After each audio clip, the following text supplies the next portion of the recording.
So a couple of reasons. Like there's one reason why everyone should learn, and then there's a reason why women specifically should learn. The reason everyone should learn is that technology is becoming a bigger and bigger part of our everyday lives, and we use tons of different tools every single day.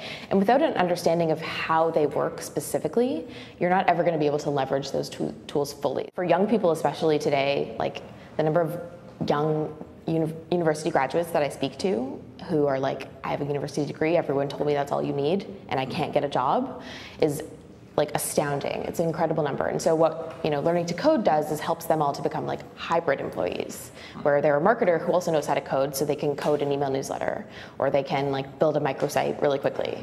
And then the reason women need to learn is because if software is created only by a small portion of the population, so typically like white dudes in their 20s, how is it going to be reflective of society's needs and like an entire population's needs? So women and racial minorities and older people and younger people all have different needs and different things that they need technology to do. And by all of us participating in building it, whether it's open source projects or personal projects or at software companies themselves, that's how we're going to create technology to serve a much broader population.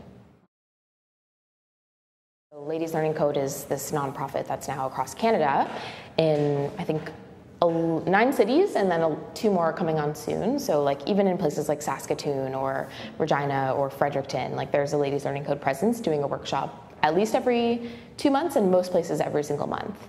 And the thing that's really neat is it has engaged this learner community in a really interesting way across Canada, who are like learning these basic skills. But more interestingly is that like the developer communities and all of these communities have been really engaged. So at Ladies Learning Code workshops, there's always a 4-to-1 ratio of students to instructors.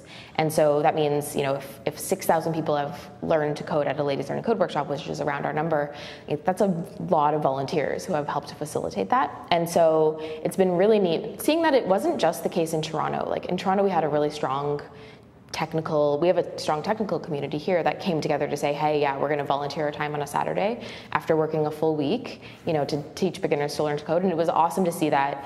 Like that has happened everywhere. In every city, people are so excited. They come back every month to volunteer their time. And I think it speaks a lot to like our potential as a country if people are so willing to just take it upon themselves to help educate another group. Like, that's so cool. Like, that's one of the coolest things I've ever heard.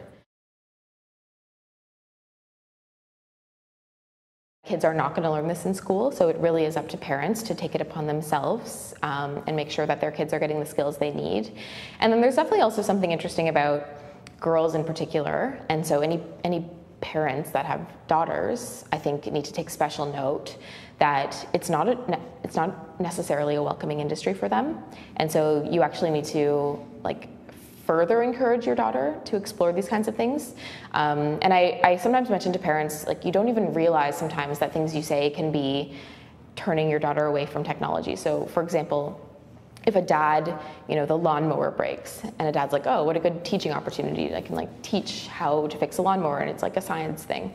And if they only teach their son and not their daughter, just because they just assume that their daughter's not interested or something like this, like that message gets driven home, and that daughter becomes not interested because you've told them that they're not interested over and over and over throughout their childhood.